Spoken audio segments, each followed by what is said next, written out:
மாப்பிள மாப்பிள எனக்கு எவ்வளவு சந்தோஷமா இருக்கு தெரியுமா? கல்யாண மண்டபத்துல என் சந்தோஷத்தை வெளியில காட்டிக்க முடியல மாப்பிள. என் தங்கச்சி பையனா உங்களை மாப்பிளன்னு கூப்பிட்டு இருந்தேன். இன்னைக்கு என் பொண்ணை கட்டிட்டு நிஜமாவே எனக்கு மாப்பிள்ளை ஆயிட்டீங்க. என் மனசு அப்படியே பூரிச்சு போச்சு மாப்பிள. மாமா, ஆனா ஒரு விஷயம், சகல யாருன்னு தெரியாத வரைக்கும் தான் அத்தை பேசாம இருப்பாங்க. இவர்தான் உங்க தங்கச்சி பையன்னு தெரிஞ்சது இந்த வீட்டுல ஒரு பூகம்பமே வெடிக்கும். ஐயோ மாப்பிள, நீங்க வேற ஏதாவது உளறிட்டே இருக்காதீங்க. ஒரு நல்ல விஷயம் வீட்டுல நடந்திருக்கு, அதை நினைச்சு சந்தோஷப்படுவோமே. நீங்க சொல்றது கரெக்ட் தான் மாமா. எவ்வளவோ சமாளிச்சிட்டோம், இத சமாளிக்க மாட்டோமா?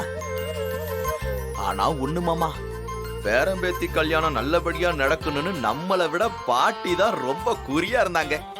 கல்யாணம் முடிஞ்சது எவ்வளவு சந்தோஷமா குதூகலமா போனாங்கன்னு பாத்தீங்களா? இல்லையா பின்ன, எங்க அம்மா தானே இதுல ரொம்ப உறுதியா இருந்தாங்க. சதா சர்வ காலமும் அவங்க சாமியை வேண்டிக்கிட்டே இருந்தாங்க. அவங்க ஆசை நிறைவேறிடுச்சு. பாட்டிக்கு இந்த கல்யாணம் நல்லபடியா நடந்து 2 குடும்பமும் ஒண்ணு சேரணும்னு தான் ஆசை. நீங்க வேணா பாருங்க, அதுவும் கூடிய சீக்கிரத்துல நடக்க போகுது.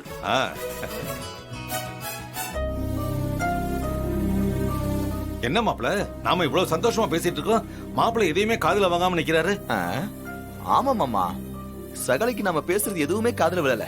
ஏதோ டீப்பா திங்கிங்ல இருக்காப்லையே. இருங்க நான் கேக்குறேன். மாப்பிள என்ன மாப்பிள, நாங்க இவ்வளவு நேரம் பேசிட்டு இருக்கோம், எதுவுமே உங்க காதுல விழலையா? அப்படி என்ன யோசனை உங்களுக்கு? இல்ல மாமா, அந்த மகேஷ் கல்யாணத்தப்போ திடீர்னு காணாம போயிட்டான். அவன் எங்க போனா என்ன ஆனான்னு ஒன்னும் புரியல.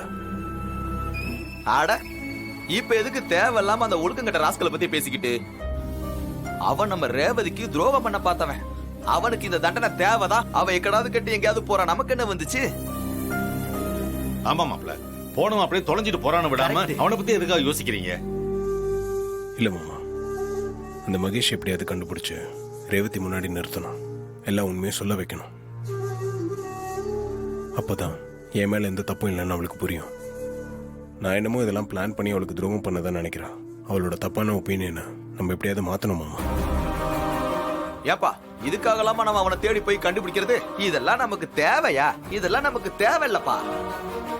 இங்க பாரு, கொஞ்ச நாள் போக போக ரேவதியே ஆட்டோமேட்டிக்கா எல்லாத்தையும் மறந்து போயிடுவா. நீ ஏன் கவலைப்படுற?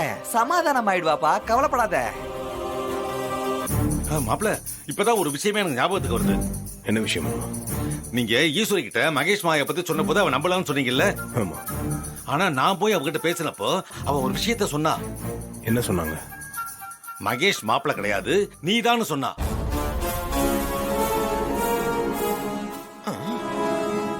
மாமா,